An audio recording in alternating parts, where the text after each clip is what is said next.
Priča o jugofilima, o ugroženosti države i poziv na naoružanje koji je Tomislav Karamarko uputio Hrvatima u Kanadi, u drugi su plan stavili ostatak govora u kojem ih je upoznao s HDZ-ovim gospodarskim planom, pa čak i pozvao da pomognu Hrvatskoj koliko mogu.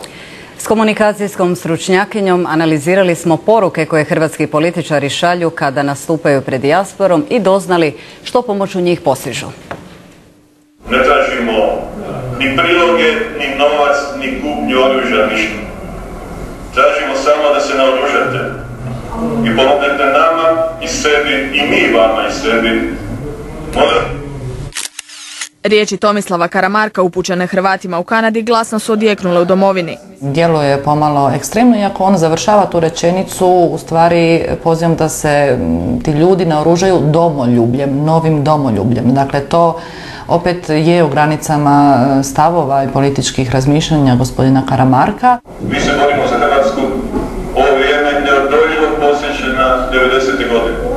Opet isti, rekao bih, uvjetno rečeno neprijatelj u drugim uvjetima pokušava negirati Hrvatsku državu. To je opet jedna retorička, u stvari, manipulacija koja je legitimna u političkim govorima i koja tu situaciju dovodi do ekstrema kako bi ljudi u stvari shvatili jasnije ono što im on želi poručiti. Ovdje je, ponavljam, auditorij kojemu to dapače sjeda vrlo dobro, tako da komunikacijski, strateški gledano je to dobro pogođeno.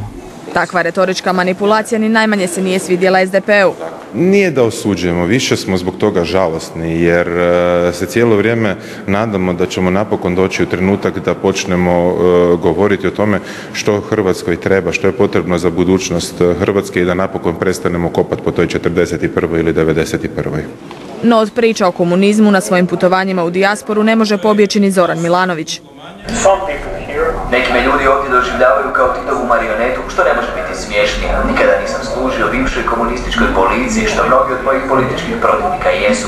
Prirodno je da ako jedna strana napada drugu, onda i ta druga napada prvu i dakle to je jedan krug koji je u stvari vrlo teško presjeći. Koliko se sa komunikološke strane pristupu izboru riječi Zorana Milanovića razlikuje od onih koje bira Tomislav Karamarko? Mislim da su oni u stvari podjednako žestoki u tom obračunu sa drugom stranom, tako da ne bih rekla da postoje nekakve značajne razlike. Da će tema o ustašama i partizanima biti sve glasnija u javnosti kako se primiče dan izbora, misle i građani u anketi koju je provela Hrvatska udruga poslodavaca. Poslodavci pak poručuju političarima da umjesto toga svojim nastupima pošalju poruke koje će ostaviti pozitivan trag na hrvatskom gospodarstvu.